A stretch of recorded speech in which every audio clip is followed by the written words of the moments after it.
ओम श्री गणेशाय नमः। गुरुर्ब्रह्मा गुरुर्विष्णु गुरुर्देवो महेश्वरः गुरुर्साक्षात् परब्रह्म तस्मै श्री गुरुवे नमः। बोलो श्री हनुमान जी गुरु महाराज की जय। बोलो श्रीमद्देवी भागवत महापुराण भगवान की जय। श्री जगदम्बिकाय नमः। ओम ऐं ह्रीं क्लीं चामुंडाय विचे। मेरे प्यारे धर्म प्रेमियों एवं मेरे श्रद्धालु बंधुओं, आज की कथा में हम श्रीमद्देवी भागवत महापुराण के द्वितीय स्कंद के अध्याय 11 और अध्याय 12 की कथा सुनेंगे, जिसमें हम सुनेंगे कि जन्मेजय का राजा बनना और उन तक की प्रेरणा से नाग यज्ञ करना। इसके साथ ही आस्तिक मुनि के कहने से राजा द्वारा नाग यज्ञ रोकना एवं आस्तिक मुनि के जन्म की कथा भी सुनेंगे।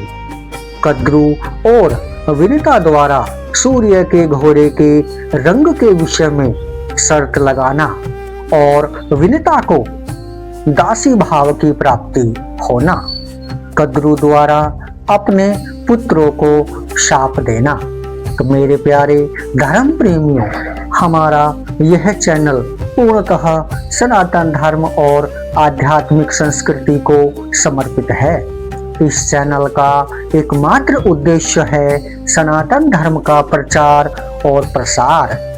सनातन संस्कृति और वैदिक ज्ञान की इस अमूल्य धरोहर से जुड़ने के लिए और ऐसी ही नई नई और ज्ञानवर्धक कथाएं एवं गुप्त रहस्यों की जानकारी के लिए सुनने के लिए हमारे सनातन संग्रह चैनल को अभी सब्सक्राइब करें, अर्थात सदस्यता ग्रहण करें, जो पूर्णतः निःशुल्क है। हमारी प्रस्तुतियों को मन लगाकर ध्यान से अंत तक सुनें, लाइक करें और कमेंट में अपने अमूल्य विचार अवश्य शेयर करें। आपका स्नेह और समर्थन ही इस आध्यात्मिक यात्रा की सबसे बड़ी शक्ति है। तो आइए मेरे धर्म प्रेमियों, आप लोगों का ज्यादा समय न लेते हुए आरंभ करते हैं श्रीमद्देवी भागवत महापुराण के द्वितीय स्कंद के अध्याय 11 का कथा। 11वां अध्याय, जन्मेजय का राजा बनना और उन तक की प्रेरणा से नाग यज्ञ करना। आस्तिक मुनि के कहने से राजा द्वारा नाग यज्ञ रोकना। सूत जी बोले, सभी मंत्रियों ने राजा परीक्षित को मृतक तथा उनके पुत्र जन्मेजय को अबोध जानकर उनकी परलोक संबंधी क्रियाएं सम्यक प्रकार से संपन्न की। शरीर दग्ध हो जाने से भस्मीभूत हुए राजा को उन मंत्रियों ने गंगा के किनारे अगरू से बनाई गई चिता पर रखा। अकाल मृत्यु को प्राप्त राजा परीक्षित की ऊर्ध्व दैहिक क्रिया राजा के पुरोहितों द्वारा वैदिक मंत्रों के साथ विधिवत संपन्न की गई। मंत्रियों ने ब्राह्मणों को गायें, सुवर्ण, अनेक प्रकार के अन्न तथा नाना प्रकार के वस्त्र यथोचित रूप से दान में दिए। तत्पश्चात मंत्रियों ने प्रजाओं के प्रति प्रीति संवर्धन करने वाले राजपुत्र जन्मेजय को शुभ मुहूर्त में सुंदर राज सिंहासन पर आसीन किया। पुरवासी तथा जनपदवासी प्रजाओं ने राज लक्षणों से संपन्न जन्मेजय नामक उस बालक को अपने राजा के रूप में स्वीकार किया। राजकुमार की धात्री ने उन्हें सब प्रकार के राजोचित गुणों की शिक्षा दी। इस प्रकार दिन प्रतिदिन वृद्धि को प्राप्त होते हुए वे महान बुद्धिमान हो गए। उनकी 11 वर्ष की अवस्था होने पर कुल पुरोहित ने उन्हें यथोचित शिक्षा प्रदान की। और उन्होंने उसे सम्यक रूप से ग्रहण किया। जिस प्रकार द्रोणाचार्य जी ने अर्जुन को तथा भार्गव परशुराम जी ने कर्ण को धनुर्विद्या में प्रशिक्षित किया, उसी प्रकार कृपाचार्य ने जन्मेजय को भली भांति परिष्कृत धनुर्विद्या प्रदान की। इस प्रकार संपूर्ण विद्या प्राप्त करके वे जन्मेजय वेद तथा धनुर्वेद में पूर्ण पारंगत, बलशाली, अपराजेय तथा परमार्थवेत्ता हो गए। वे धर्मशास्त्र के अर्थों का विवेचन करने में कुशल, सत्यनिष्ठ, इंद्रियजित और धर्मात्मा थे। उन्होंने पूर्व में धर्मपुत्र राजा युधिष्ठिर की भांति राज्य शासन किया। इसके बाद सुवर्ण वर्मा नाम वाले काशीपति राजा ने शुभ गुणों वाली अपनी कन्या वपुष्टमा का पाणी ग्रहण जन्मेजय के साथ संपन्न कर दिया। जिस प्रकार प्राचीन काल में काशी राज की पुत्री को पाकर विचित्र वीर्य तथा सुभद्रा को पाकर अर्जुन अत्यंत आह्लादित हुए थे, उसी प्रकार उस श्याम नयनों वाली को अपनी कांता के रूप में पाकर जन्मेजय अति प्रसन्न हुए।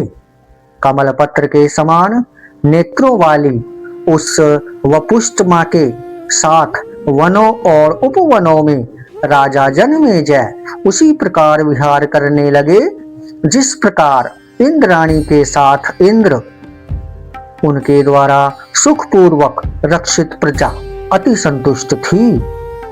जन्मेजय के कार्य कुशल सभी मंत्री समस्त कार्यों को सम्यक प्रकार से करते थे। इसी समय तक्षक के द्वारा पीड़ित उन्तक नामक मुनि का हस्तिनापुर में आगमन हुआ। इस सर्प की शत्रुता का बदला कौन ले सकता है, ऐसा सोचते हुए वे परीक्षित पुत्र जन्मेजय को यह कार्य कर सकने वाला समझकर उनके पास आए और बोले, हे भूपवर, आपको यह ज्ञान नहीं है कि इस समय क्या करणीय है और क्या अकरणीय है। आप इस समय न करने योग्य कार्य कर रहे हैं और करने योग्य कार्य नहीं कर रहे हैं।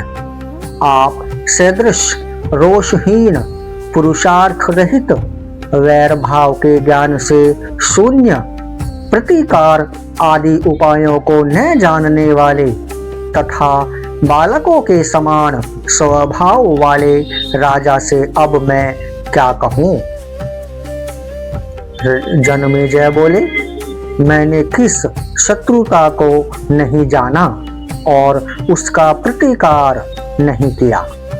हे महाभाग, आप मुझे वह बताएं जिससे मैं उसे संपन्न कर सकूं। जन्मेजय का यह प्रश्न सुनकर उन्तक ऋषि बोले, हे राजन, आपके पिता परीक्षित दुष्ट आत्मा तक्षक नाग द्वारा मार डाले गए थे। आप मंत्रियों को बुलाकर अपने पिता की मृत्यु के विषय में पूछिए। सूत जी बोले, उन्तक का वचन सुनकर राजा ने मंत्री प्रवरों से पूछा। तब उन्होंने बताया कि ब्राह्मण द्वारा शापित होने के कारण एक सर्प ने उन्हें डस लिया और वे मर गए। जन्मेजय बोले, मेरे पिता राजा परीक्षित की मृत्यु का कारण तो मुनि द्वारा प्रदत्त शाप था। हे मुनि श्रेष्ठ, मुझे यह बताइए कि इसमें तक्षक का क्या दोष था। जन्मेजय की यह बात सुनकर उन्तक ऋषि बोले, तक्षक ने कश्यप नामक ब्राह्मण को धन देकर आपके पिता तक पहुंचने से रोक दिया था। हे राजन, आपके पिता का हंता वह तक्षक क्या आपका शत्रु नहीं है। हे भूप, प्राचीन काल में मुनि रुरु की भार्या को सर्प ने डस लिया था और वह मर गई थी। वह अविवाहिता थी। मुनि रुरु ने अपनी उस प्रिया को पुनः जीवित कर दिया और उन्होंने वहीं पर अत्यंत भीषण प्रतिज्ञा की कि मैं जिस किसी भी सर्प को देखूंगा उसे तत्काल आयुध से मार डालूंगा। हे राजन, इस प्रकार प्रतिज्ञा करके हाथ में शस्त्र लेकर मुनि रुरु सर्पों का वध करते हुए इधर उधर घूमते रहे। एक बार उन्हें वन में एक बूढ़ा दुंदुभ सांप दिखाई दिया। वे लाठी उठाकर रोषपूर्वक उसे मारने के लिए तत्पर हुए। तब दुंदुभ ने उन्हें कहा और बोले, हे विप्र, मैं आपके प्रति कोई अपराध नहीं कर रहा हूं, तो फिर आप मुझे क्यों मार रहे हैं? दुंदुभ की बात सुनकर राजा रुरु बोले, मेरी प्राण प्रिया भार्या को सर्प ने डस लिया था और उसकी मृत्यु हो गई थी।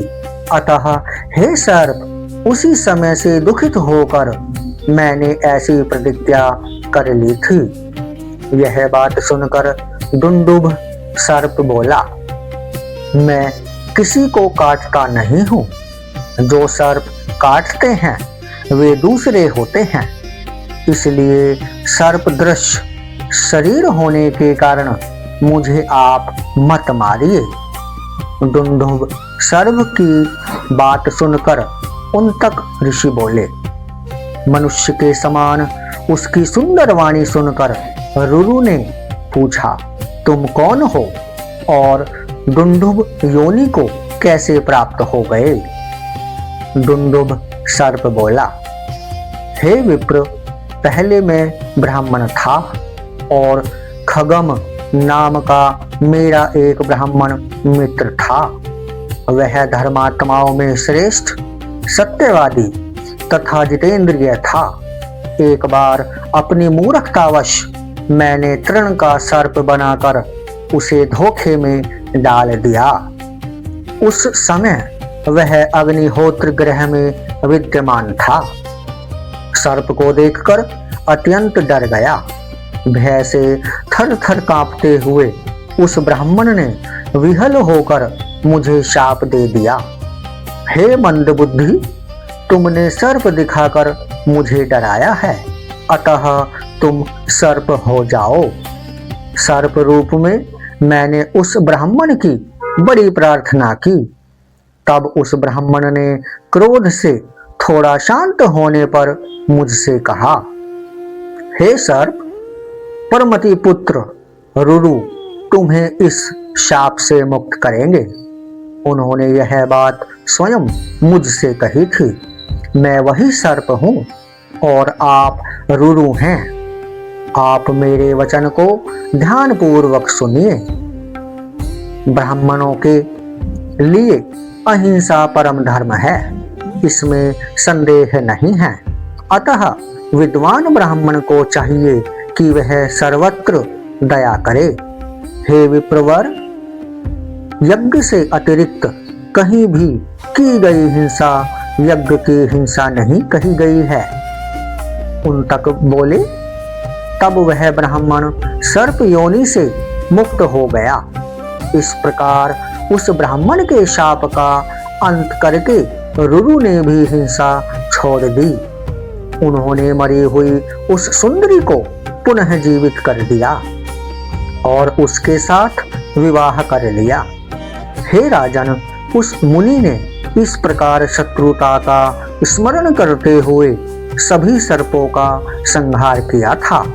परंतु हे भरत श्रेष्ठ, आप तो वैर भूलकर अपने पिता को मारने वाले सर्पों के प्रति क्रोध शून्य बने रहते हैं।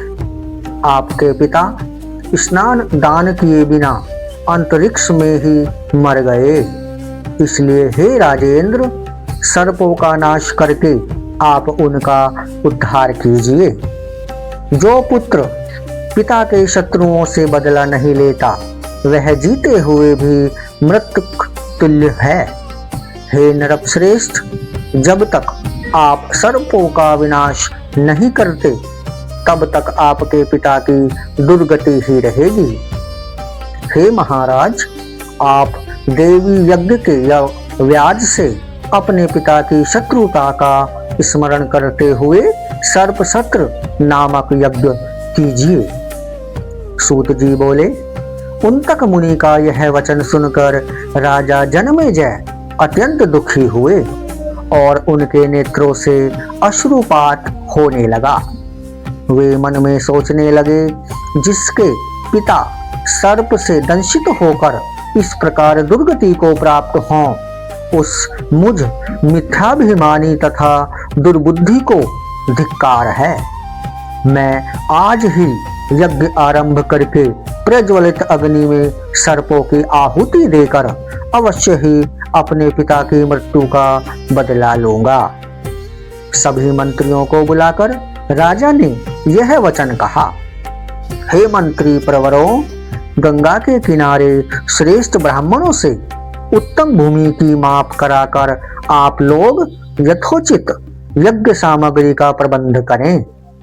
हे मेरे बुद्धिमान मंत्रियों, 100 खंभों वाले एक सुरम्य मंडप का निर्माण कराकर आप लोग उसमें आज ही यज्ञ के लिए वेदी का भी निर्माण संपन्न करा लें। उस यज्ञ के अंग रूप में विस्तार सहित सर्प यज्ञ भी करना है। महामुनि उन तक उस यज्ञ के होता होंगे और तक्षक नाग उसमें यज्ञ पशु होगा। आप लोग शीघ्र ही सर्वज्ञाता एवं वेद पारगामी ब्राह्मणों को आमंत्रित करें। सूत जी बोले, बुद्धिमान मंत्रियों ने राजा के कथा अनुसार यज्ञ संबंधी समस्त सामग्री का प्रबंध कर लिया और विस्तृत यज्ञ वेदी भी निर्मित कराई। सर्पों का हवन आरंभ होने पर तक्षक नाग इंद्र के यहाँ गया और उनसे बोला, हे इंद्र, मैं भयाकुल हूँ, मेरी रक्षा कीजिए।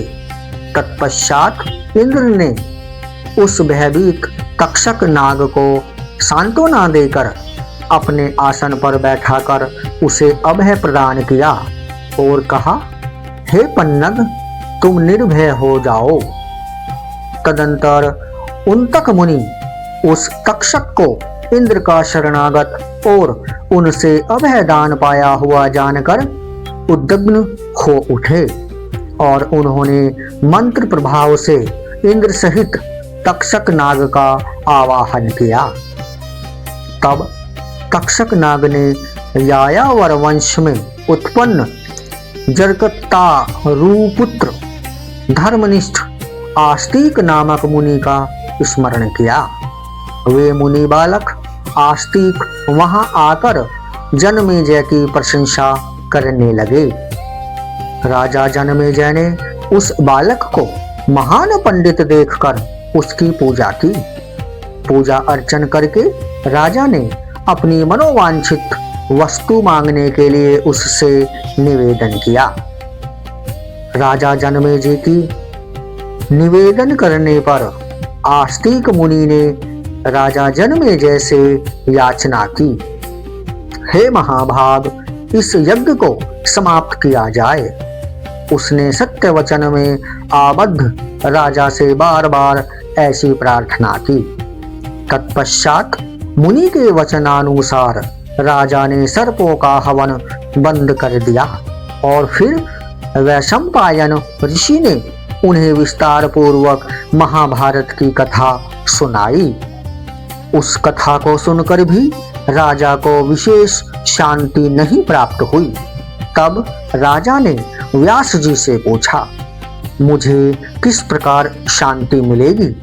मेरा मन अशांति की अग्नि में अत्यधिक दग्ध हो रहा है, मैं क्या करूं?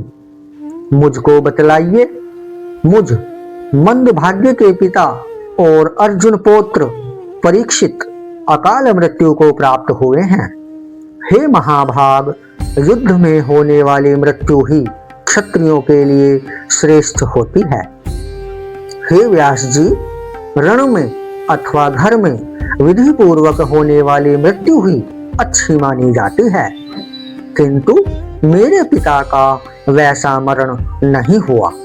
वे तो असहाय अवस्था में अंतरिक्ष में मृत्यु को प्राप्त हुए। हे सत्यवती पुत्र, हे वेद व्यास जी, आप उनकी शांति प्राप्ति का कोई उपाय बतलाइए, जिससे दुर्गति को प्राप्त मेरे पिताजी शीघ्र ही स्वर्ग चले जाएं। जय माता दी। ओम ऐं ह्रीं क्लीं चामुंडाय विचे। 12वां अध्याय। आस्तिक मुनि के जन्म की कथा। कद्रु और विनिता द्वारा सूर्य के घोड़े के रंग के विषय में शर्त लगाना और विनिता को दासी भाव की प्राप्ति होना। कद्रु द्वारा अपने पुत्रों को शाप देना। सूत जी बोले, राजा जन्मेजय का वचन सुनकर सत्यवती पुत्र व्यास ने सभा में उन राजा से कहा। व्यास जी बोले, हे राजन, सुनिए, मैं आपसे एक पुनीत, कल्याणकारक, रहस्यमय, अद्भुत तथा विविध कथानकों से युक्त देवी भागवत नामक पुराण कहूंगा। मैंने पूर्व काल में उसे अपने पुत्र शुकदेव को पढ़ाया था। हे राजन, मैं अपने परम रहस्यमय पुराण का श्रवण आपको कराऊंगा। सभी वेदों एवं शास्त्रों के सार स्वरूप तथा धर्म, अर्थ, काम, मोक्ष के कारणभूत इस पुराण का श्रवण करने से यह मंगल तथा आनंद प्रदान करने वाला होता है। ऋषि वेद व्यास जी की ये बातें सुनकर जन्मेजय जी बोले, हे प्रभु, यह आस्तिक किसका पुत्र था और यज्ञ में विघ्न डालने के लिए क्यों आया? यज्ञ में सांपों की रक्षा करने के पीछे इसका क्या उद्देश्य था? हे महाभाग, उस आख्यान को विस्तार पूर्वक बताइए। हे सुव्रत, उस संपूर्ण पुराण को भी विस्तार के साथ कहिए। राजा जन्मेजय की ये बातें सुनकर व्यास जी बोले। जरत्कारु एक शांत स्वभाव वाले ऋषि थे।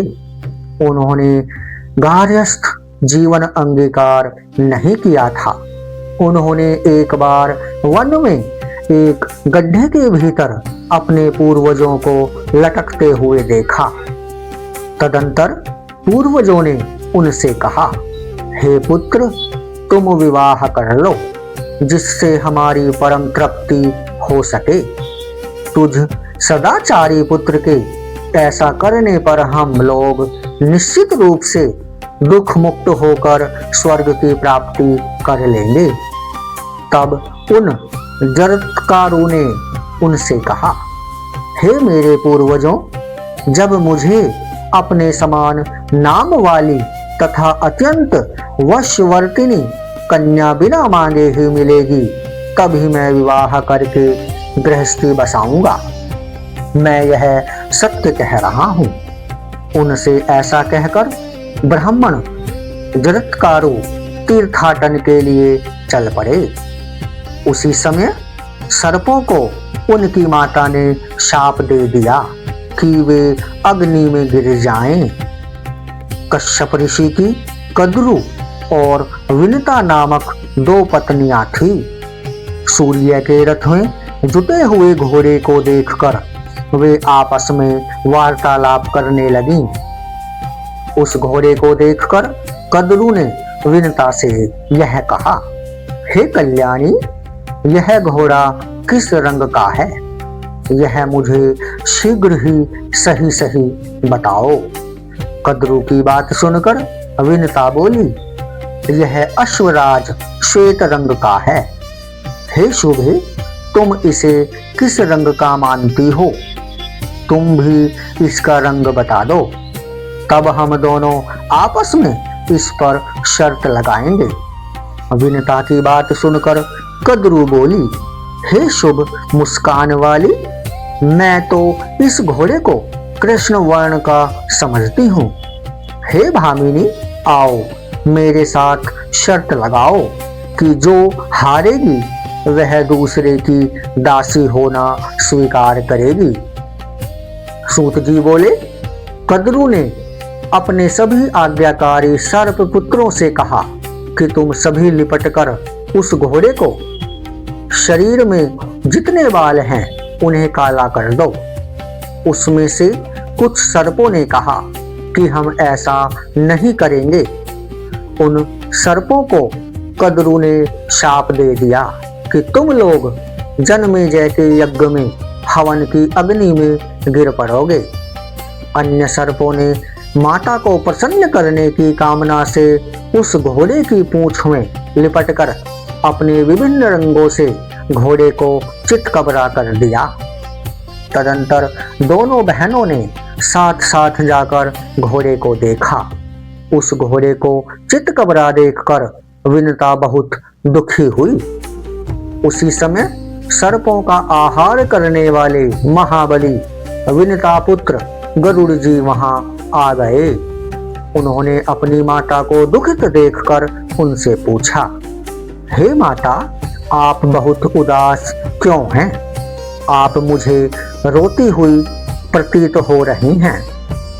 हे सुनयने, मेरे एवं सूर्य सारथी अरुण सदृश पुत्रों के जीवित रहते यदि आप दुखी हैं, तब हमारे जीवन को धिक्कार है। यदि माता ही परम दुखी हो तो पुत्र के उत्पन्न होने से क्या लाभ?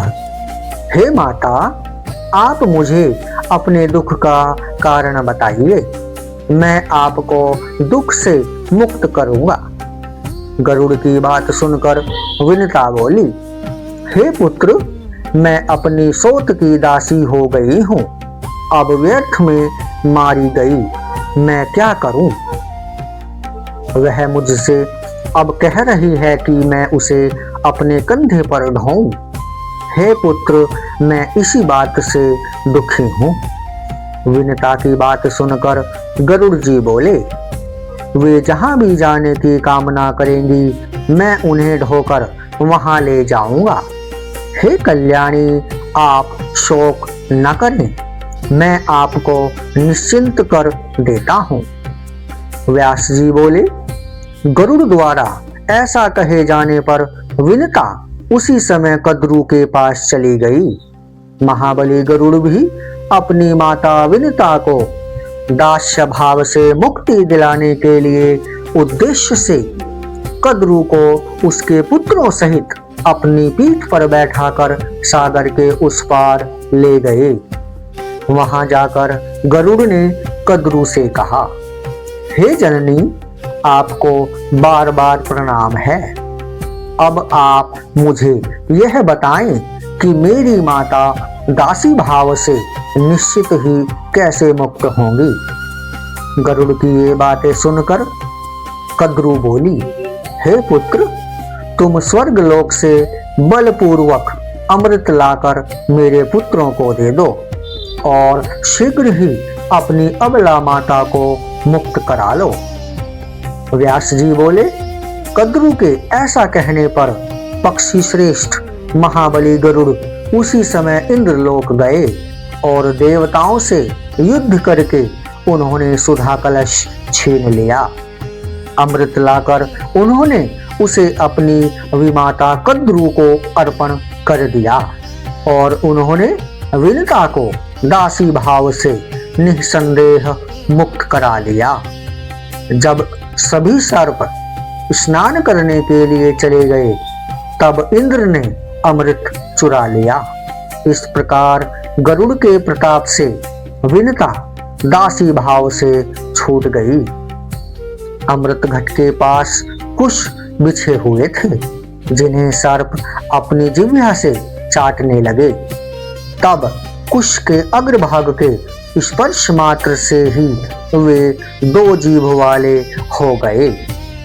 जिन सर्पों को उनकी माता ने शाप दिया था, वे वासुकी आदि नाग चिंतित होकर ब्रह्मा जी के पास गए और उन्होंने अपने शाप जनित भय की बात बताई। ब्रह्मा जी ने उनसे कहा, जरत्कारु नाम के एक महामुनि हैं, तुम लोग उन्हीं के नाम वाली वासुकी नाग की बहन जरत्कारु को उन्हें अर्पित कर दो। उस कन्या से जो पुत्र उत्पन्न होगा वही तुम लोगों का रक्षक होगा। वह आस्तिक इस नाम वाला होगा, इसमें संदेह नहीं है। ब्रह्मा जी का वह कल्याणकारी वचन सुनकर वासुकी ने वन में जाकर अपनी बहन उन्हें विनय पूर्वक समर्पित कर दी। जरत्कारु मुनि ने उसे अपने ही समान नाम वाली जानकर उनसे कहा, जब भी यह मेरा अप्रिय करेगी तब मैं इसका परित्याग कर दूंगा। वैसी प्रतिज्ञा करके जरत्कारु मुनि ने उस जरत्कारु को पत्नी रूप से ग्रहण कर लिया। वासुकी नाग भी अपनी बहन उन्हें प्रदान करके आनंद पूर्वक अपने घर लौट गए। हे परंतप, मुनि जरत्कारु उस महावन में सुंदर पर्णकुटी बनाकर उसके साथ रमन करते हुए सुख भोगने लगे। एक समय मुनि श्रेष्ठ जरत्कारु भोजन करके विश्राम कर रहे थे। वासुकी की बहन सुंदरी जरत्कारु भी वहीं बैठी हुई थी। मुनि ने उससे कहा, हे कांते, तुम मुझे किसी प्रकार भी जगाना मत। उस सुंदर दांतों वाली से ऐसा कहकर वे मुनि सो गए। सूर्य अस्ताचल को प्राप्त हो गए थे। संध्या वंदन का समय उपस्थित हो जाने पर धर्मलोप के भय से डरी हुई जरत्कारु सोचने लगी, मैं क्या करूं? मुझे शांति नहीं मिल रही है। यदि मैं इन्हें जगाती हूँ तो ये मेरा परित्याग कर देंगे, और यदि नहीं जगाती हूँ तो यह संध्या काल व्यर्थ ही चला जाएगा। धर्मनाश की अपेक्षा त्याग श्रेष्ठ है, क्योंकि मृत्यु तो निश्चित है ही। धर्म के नष्ट होने पर मनुष्यों को निश्चित ही नरक में जाना पड़ता है। ऐसा निश्चय करके उस स्त्री ने उन मुनि को जगाया और कहा, हे सुव्रत, उठिए उठिए, अब संध्या काल का भी उपस्थित हो गया है। जगने पर मुनि जरत्कारु ने क्रोधित होकर उससे कहा, अब मैं जा रहा हूँ और मेरी निद्रा में विघ्न डालने वाले तुम अपने भाई वासुकी के घर चली जाओ। मुनि के ऐसा कहने पर भय से कांपती हुई उसने कहा, हे महातेजस्वी, मेरे भाई ने जिस प्रयोजन से मुझे आपको सौंपा था वह प्रयोजन अब कैसे सिद्ध होगा? तदंतर मुनि ने शांत चित्त होकर जरत्कारु से कहा, वह तो है ही। इसके बाद मुनि के द्वारा परित्यक्त वह कन्या वासुकी के घर चली गई। भाई वासुकी के पूछने पर उसने पति द्वारा कही गई बात उनसे यथावत कह दी और वह यह भी बोली कि अस्ति। ऐसा कहकर वे मुनि श्रेष्ठ मुझको छोड़कर चले गए। यह सुनकर वासुकी ने सोचा कि मुनि सत्यवादी हैं। तत्पश्चात पूर्ण विश्वास करके उन्होंने अपनी उस बहन को अपने यहाँ आश्रय प्रदान किया। हे कुरुश्रेष्ठ, कुछ समय बाद मुनि बालक उत्पन्न हुआ और वह आस्तिक नाम से विख्यात हुआ। हे नरश्रेष्ठ, पवित्र आत्मा वाले उन्हीं आस्तिक मुनि ने अपने मात्र पक्ष की रक्षा के लिए आपका सर्प यज्ञ रुकवाया है। हे महाराज, यायावर वंश में उत्पन्न और वासुकी की बहन के पुत्र आस्तिक का आपने सम्मान किया, यह तो बड़ा ही उत्तम कार्य किया है। हे महाबाहो, आपका कल्याण हो। आपने संपूर्ण महाभारत सुना, नानाविध दान दिए और मुनिजनों की पूजा की। हे भूप श्रेष्ठ, आपके द्वारा इतना महान पुण्य कार्य किए जाने पर भी आपके पिता स्वर्ग को प्राप्त नहीं हुए और न आपका संपूर्ण कुल ही पवित्र हो सका। अतः हे महाराज जनमेजय, आप भक्ति भाव से युक्त होकर देवी भागवत के एक विशाल मंदिर का निर्माण कराइए, जिसके द्वारा आप समस्त सिद्धि को प्राप्त कर लेंगे। सर्वस्व प्रदान करने वाली भगवती दुर्गा परम श्रद्धा पूर्वक पूजित होने पर सदा वंश वृद्धि करती हैं तथा राज्य को सदा स्थिरता प्रदान करती हैं। हे भूप श्रेष्ठ, विधि विधान के साथ दैवी यज्ञ करके आप श्रीमद् देवी भागवत नामक महापुराण का श्रवण कीजिए। अत्यंत पुनीत भवसागर से पार उतारने वाली अलौकिक तथा विविध रसों से संपृक्त उस कथा को मैं आपको सुनाऊंगा। हे राजन, संपूर्ण संसार में इस पुराण से बढ़कर अन्य कुछ भी श्रवणीय नहीं है और भगवती के चरणारविंद के अतिरिक्त अन्य कुछ भी आराधनीय नहीं है। हे नरक श्रेष्ठ, जिनके प्रेम पूरित हृदय में सदा भगवती विराजमान रहती हैं, वे ही सौभाग्यशाली, ज्ञानवान एवं धन्य हैं। हे भारत, इस भारत भूमि पर वे ही लोग सदा दुखी दिखाई देते हैं जिन्होंने कभी भी महामाया अंबिका की आराधना नहीं की है। हे राजन, ब्रह्मा आदि सभी देवता भी जिन माँ भगवती की आराधना में सर्वदा लीन रहते हैं, उनकी आराधना भला कौन मनुष्य नहीं करेगा। जो मनुष्य इस पुराण का नित्य श्रवण करता है, उसकी सभी कामनाएं पूर्ण हो जाती हैं। स्वयं माँ भगवती ने भगवान विष्णु के समक्ष इस अतिश्रेष्ठ पुराण का वर्णन किया था।